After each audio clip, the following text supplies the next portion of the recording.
So it all started on the cross and it all ended on the cross. Welcome to Good Friday program. My names are Victoire Chilofia, and in the studios I'm joined by Father Arthur Tembula. Welcome to the program. Thank you very much, Victoire, and greetings or Good Friday greetings to our viewers. Okay, I thought you were going to say Happy Good Friday. Happy Good Friday. But is it right to say Happy Good Friday? I think we shouldn't say that. Okay. I think we shouldn't say Happy Good Friday. Okay. Let us just say Blessed Good Friday. I think it sounds better. Yeah. Not so? I know you agree with me. Thank you. So, it is called Good Friday, but it's all about the cross. It's all about Jesus being put on the cross. Why do we call it Good Friday when it is attached with suffering and so much sorrowful? Why call it Good Friday? It's a very good question, because I think it helps us to think about what lies behind the phrase Good Friday. Yeah. Then people would want to understand what is good about Good Friday. But I think what is good about Good Friday is more of what is behind the Good Friday phrase than what we just see with our eyes. Okay. Yeah. Many people struggle to understand what is good about Good Friday because they focus on what they see with their eyes and not with what they see with their spiritual eyes. And I think that is the purpose of Good Friday, to focus on what we don't see with our eyes. Good Friday is the celebration of the cross. You know, you can't have Good Friday without the cross. That's why within our liturgy, as many people know, we have the veneration of the cross because it is so central to this liturgy. But then, what lies behind the cross is actually what is good about Good Friday. And for us Christians, what lies beyond the physical cross that we see is somebody who is taking my place of suffering, my place of death. So just to cut you short further, so when we are moving, like on Palm Sunday, we would go in the community. Good Friday also would also go in the community, and you'd hear, like, it's more of, I don't know if it's the right word to say, a show where people, when we are moving, there are people that are watching, and some people would follow us until the whole mass, until the whole service is done.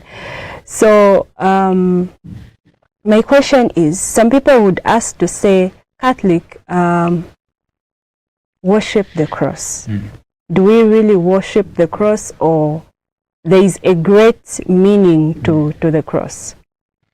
In fact, there's something deeper. There's to borrow your own word, there's a great meaning to the cross. There's something that is beyond the cross, which people don't want to see, especially those that are going to say, oh, you're Catholic, oh, you're the guys that worship the cross. And sometimes we're even told to say, you are the ones that saw Jesus. Yeah, actually not just selling Jesus, you are the ones that killed Jesus. Yeah. We've gone through all sorts of accusations anyway. But we are here to explain these things. That when you see Catholics moving about in the compound on Good Friday with the cross, with the play of the passion of Jesus and all that, first of all, we are not entertaining the compound. We are not showing people some kind of performance. We are reminding the community where we live, the compound, that if you are a Christian and you are living in this compound, understand that your Christianity is coming from the cross, was born from the cross. And that's why you have to be serious about your Christianity, because it is born from the cross. Jesus had to die for this. Jesus had to endure those whips, those blows and everything, those insults, for you to call yourself a Christian. So we are sending that message to the community as we go about. Of course, many people that are watching, actually for some, it is entertainment. unfortunately, even those that are on the procession, the Passion of Christ becomes entertainment for them. And that is the kind of attitude we need to change when we are celebrating Good Friday, starting with the Passion play. That is not anywhere near entertainment. That is solemn. That is supposed to actually even make us cry. I've seen actually some people cry on Good Friday, and it is okay to cry, because the message that Good Friday is sending to you is that you are what you are because somebody had to suffer for you. You talk about your Christianity because somebody had to endure pain, they had to endure crucifixion, they had to go through death for them to give you what you have today. And that's the message that we preach to ourselves and to the community as we go in the compound. And talking about what is good about Good Friday, it is that which was achieved by Christ. That which was achieved by Christ is what is good about Good Friday. We can talk about in simple terms as salvation. Humanity needed to be saved, but humanity could not save itself. You could not save yourself. I could not save myself. Somebody had to come to sacrifice themselves in order to pull me out of the ditch of sin. Let us talk about this in terms of humanity having fallen in a ditch so deep that you are not able to climb out by yourself. And then there's somebody that is coming or passing by. You hear some footsteps and all that, and you begin to cry for help. And this, the pain of being crucified on that cross, in actual fact, you are the one that should have been. In actual fact, you are the one that should have been crucified on that cross. I am the one that should have died because of my transgressions. But Jesus said, no, you're not going to die in this manner. Instead, I'm going to take your place. That is what is good about Good Friday, and that is the message that we also send to the compound as we go in the compound, with the following the way of the cross, and also performing the Passion play itself. That is the message that we are sending to the world out there. As we come to the veneration of the cross, someone who is looking at what we are doing, and they don't really understand why we are doing what we are doing, what will they see? They will see idol worship. They will see, these people, why are they touching that cross? That actually they don't even say cross. That's just a log. Why are they bowing to that? That is idol worship. And then they will quote all sorts of scriptures to tell you that is wrong. But there's something profound, there's something deep, something spiritual about that exercise. And everybody has to appreciate this fact. If you are a Catholic attending that Good Friday service and it comes to the time of venerating the cross, don't remain seated in the bench or on your chair. Join the queue, but understand that you're not just joining the queue because time has come now to go and venerate the cross. Time has come when everybody in church goes in front to bow to the cross.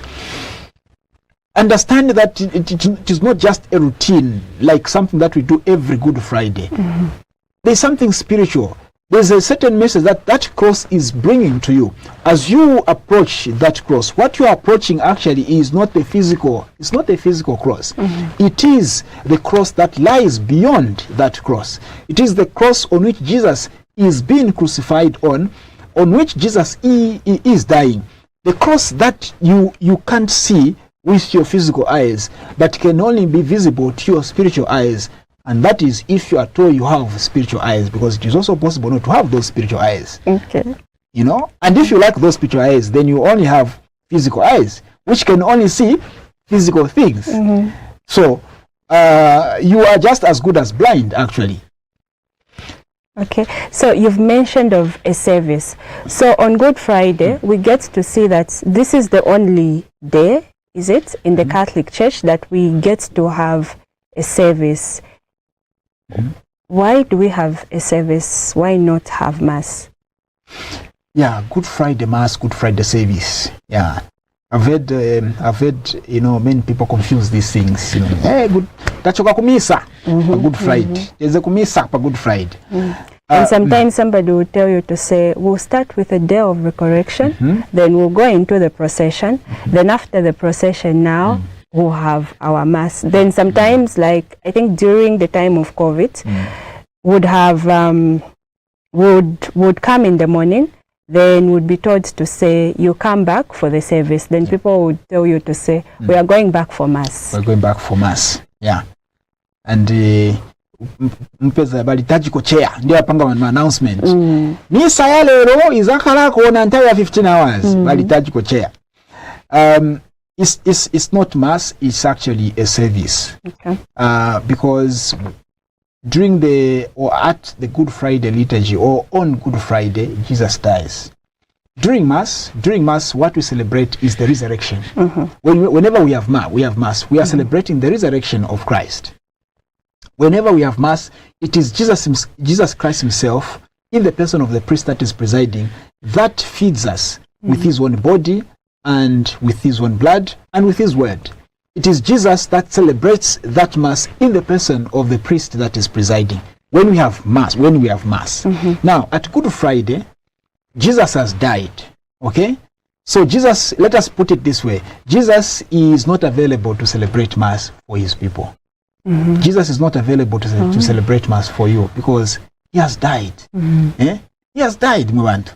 He can't come and celebrate that mass. Okay? That's why even you can't talk about celebration of the resurrection on Good Friday.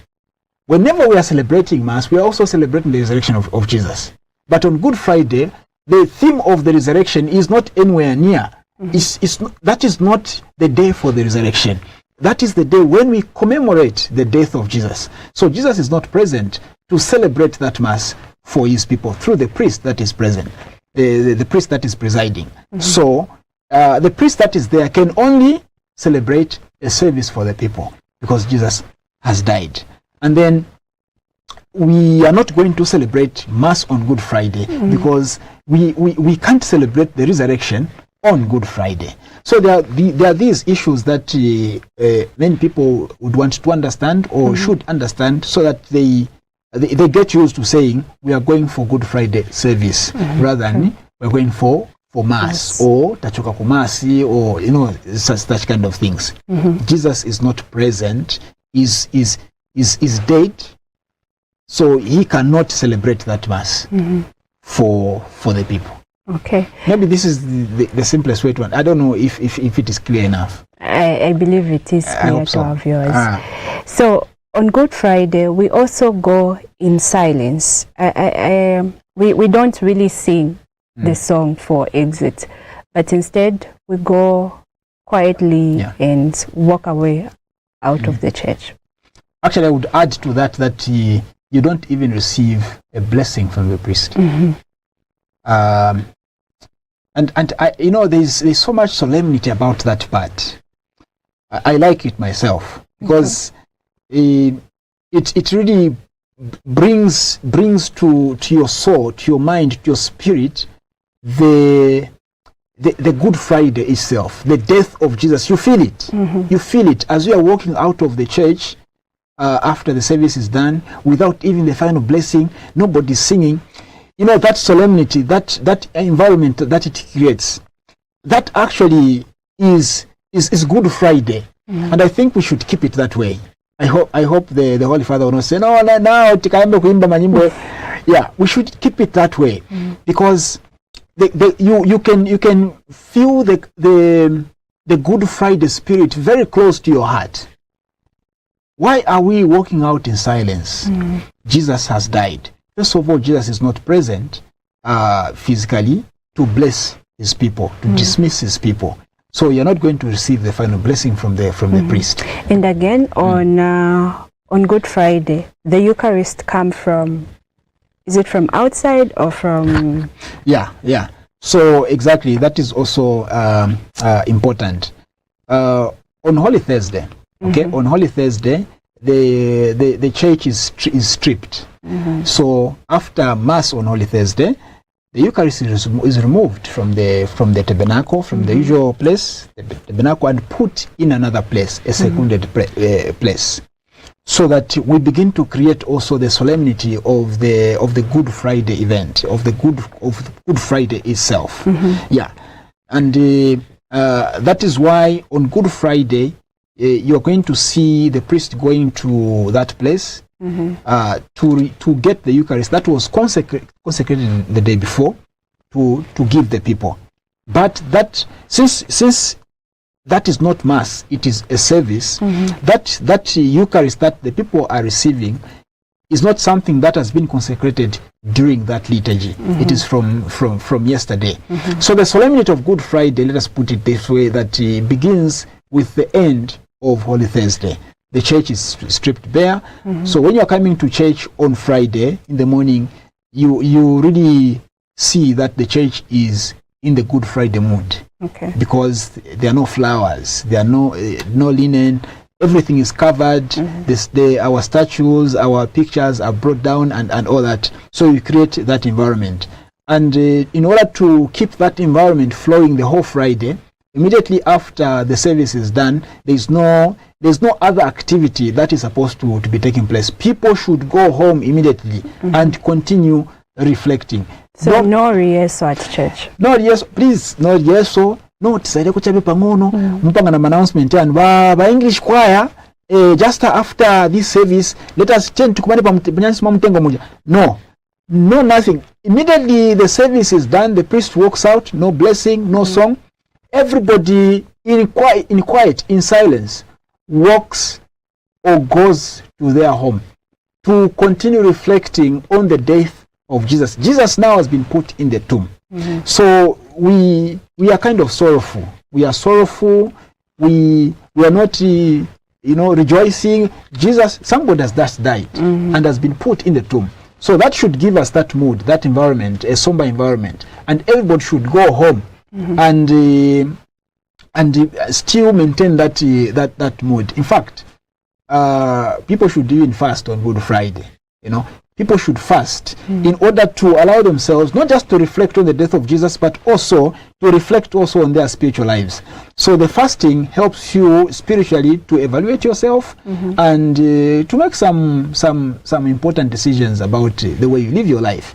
So that's why it's a very important day. In many parishes, you would even have a day of recollection for the whole parish, to have some talks, some reflections that help people to reflect on themselves, on their life of sin, on their suffering, on the death of Jesus. So that mood, that environment should be carried over even up to their homes. Yeah, it's not time to, I know this happens many times, and even this Good Friday we're talking about, it is going to happen, I know. After the service is done, the priest walks out of the church in silence, no choir. After everybody moves out of the church, then they begin to make small groups of 3, 2, chatting, greeting. It's not formal meetings, choir, no, but just those. Hey, so many bunches. They begin to catch up, chatting. All that is not supposed to be happening. Immediately, everybody moves out of the church. Aliense nakanjira kakwao. That is the proper. But you see people, and the whole church, the environment is disturbed. Actually, there's just too much noise after the service, and you can't even reflect on the death of Jesus anymore because everybody's just chatting. Please, immediately after the service, I didn't say, "Wow, go home and continue reflecting on your life and on the death of Jesus." All right. Thank you so much. So as you conclude, Father, people would say, we believe to say the altar is the holy ground. But then people would say Christ is not in the tabernacle and the light is not there. So as they enter the church, they no longer give respect because they know to say, they don't genuflect because they know to say the light is not there. But the fact that we have a tabernacle, the fact that we have the altar, which is the holy ground, what are we supposed to do? I'm happy you have asked this question because many people don't actually know what to do after the Good Friday service. Many people don't know what to do when they walk back into the church. what do they do? Is it to bow, to genuflect? Is it just to sit, or is it just, what do they do? So after the liturgy of the cross, or the veneration of the cross, the cross is supposed to be kept at the altar, in the middle of the altar there. Okay, the tabernacle is open, there is no Eucharist, but the cross is going to be kept there, and you're going to have candles on either side of the cross. So a candle lit and another candle on the other side lit. So when you walk into the church and you find there's a cross, the same cross that we use for veneration, and the candles are supposed to be lit, remain there. You are supposed to genuflect to the cross. It's like in a way a continuation of the veneration of the cross, in a way, but not really. You are recognizing, because Good Friday is basically the celebration of the cross, and that's why Mother Church emphasizes that the cross should be kept at the altar there. If you are in a parish where the cross is immediately removed after the service, remind the liturgical committee to say take it back. Take it back. The cross should be kept there, and the candles should be kept lit there. For some pastoral reasons, or I don't know why I should call them pastoral reasons, but for some reasons, after some time, the candles could be put out, because maybe the church can easily catch fire. Maybe the church has more grass than anything else. If you have a church that is small and can easily catch fire, should a candle fall? So after some time, someone can go and put out the fire from the candles.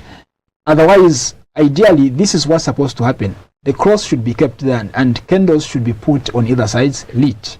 So that when you walk into the church, you genuflect to that cross.